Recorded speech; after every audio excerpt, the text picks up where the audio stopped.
There seems to be a new hope coming in on the Brexit front as the UK and European Union have now finally struck a new deal on Brexit after days of intense back-and-forth negotiations. UK's Prime Minister Boris Johnson and EU leaders have hailed the deal.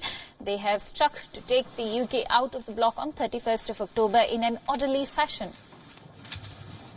Hi, good to see you.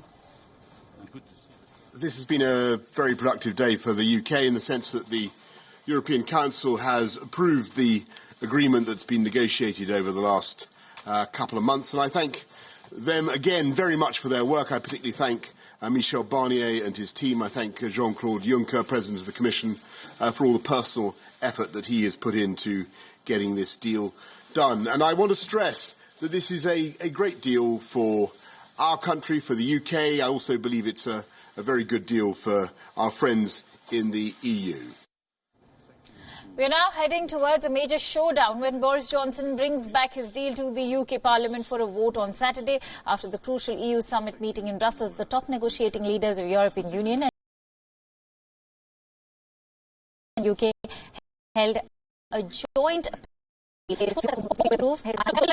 parliamentarians on Saturday. I'm very confident that when my colleagues in Parliament study this agreement, that they will want to vote for it on Saturday and then in succeeding days.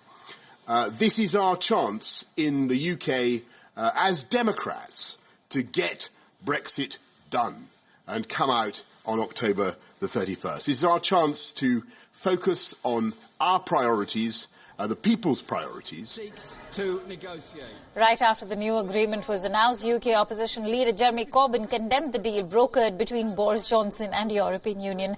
Corbyn objected to the prospect of Britain's border. He has expressed the uncertainty of the ratification of the bill in the UK Parliament.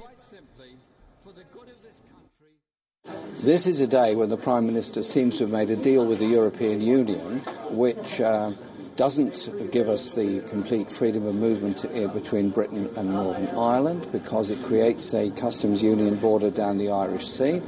And secondly, it does nothing to deal with all the concerns that we've raised during Theresa May's premiership and his about a race to the bottom in rights and protections. And we believe the deal he's proposed is heading Britain in the direction of a deregulated society with a sell-off of national assets to American corporations. So as it stands, we cannot support this deal and will oppose it in Parliament on Saturday. And it also is unclear if he has the support of his allies in the DUP or indeed many of his allies on his own backbenches.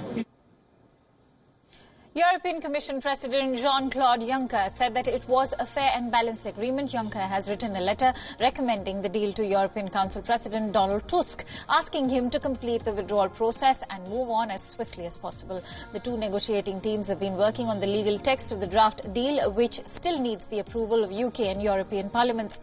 The Democratic Union Party of Northern Ireland has not signalled its support for the deal. Instead, it has cast doubt on it, saying that it still cannot support it.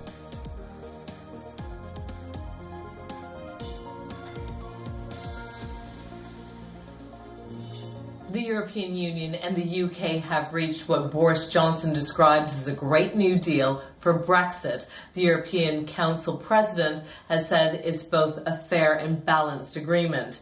The major challenge now will be getting the UK to pass it through Parliament, and key to that is seen as the DUP. But they've already said they will not support the deal. So now the Prime Minister has very little time to try and convince them otherwise before that vote happens on Saturday. Mandy Clark, World is One, WION, London.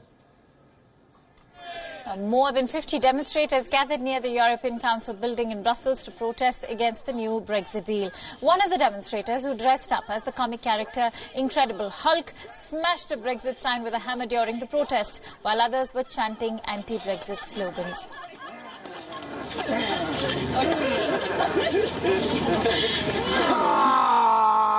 Brexit! And it's over.